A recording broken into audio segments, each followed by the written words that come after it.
guys, c'est Malik, j'espère que vous allez bien.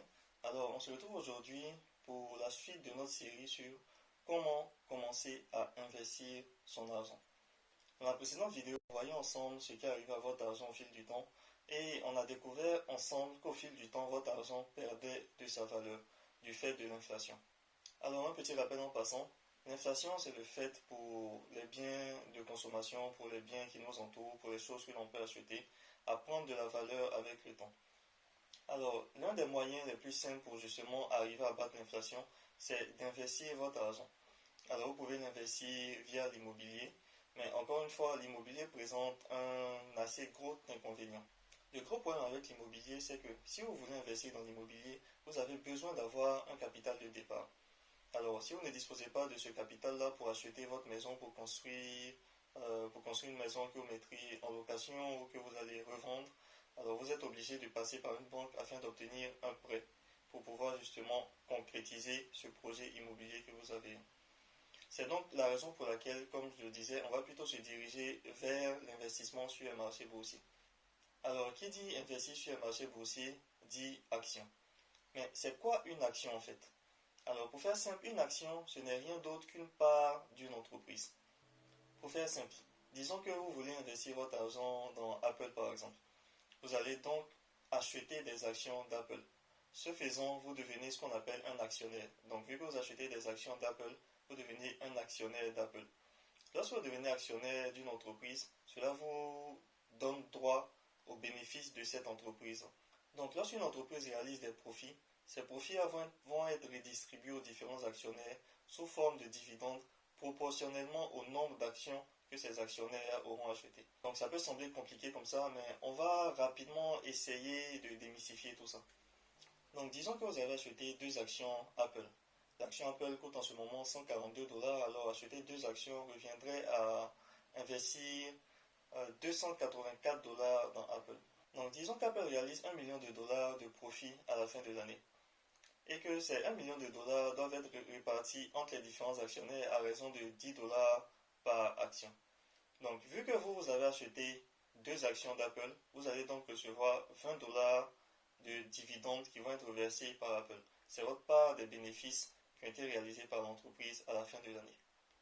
Donc, au travers de cet exemple, on comprend beaucoup plus facilement ce que c'est que les dividendes. Ce n'est rien d'autre qu'une part des profits réalisés par l'entreprise qui vont vous être reversés. La seconde façon, ça va être via la capitalisation des entreprises sur les marchés boursiers.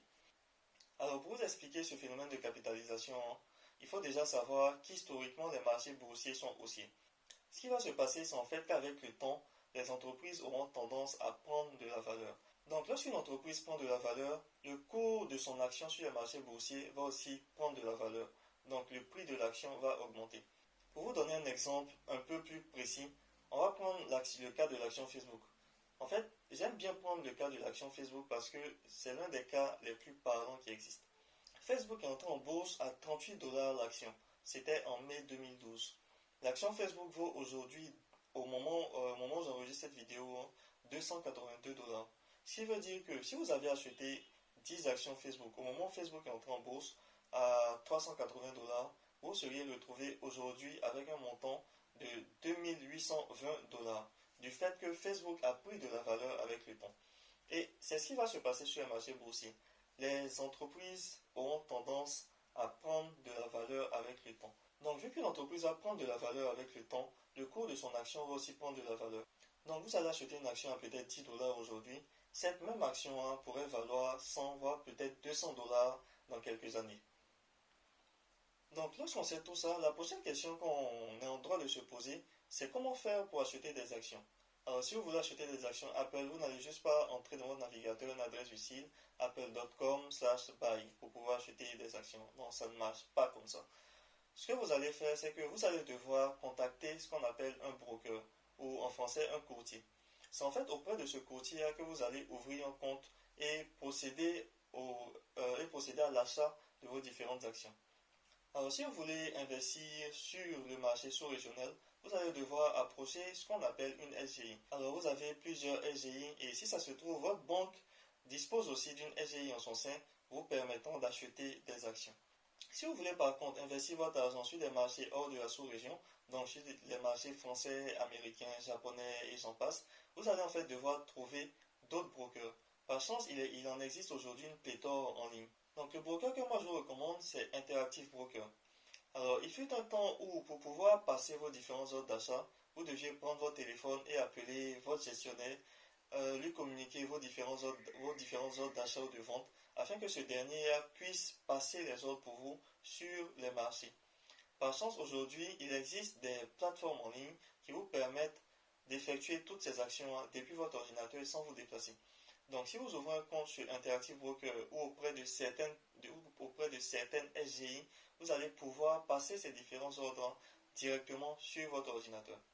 Alors là, la prochaine question qu'on a le droit de se poser, c'est comment choisir les entreprises dans lesquelles je veux investir, comment choisir les actions que je veux acheter. Alors, pour répondre à cette question, on se donne rendez-vous dans une prochaine vidéo. Ciao, ciao!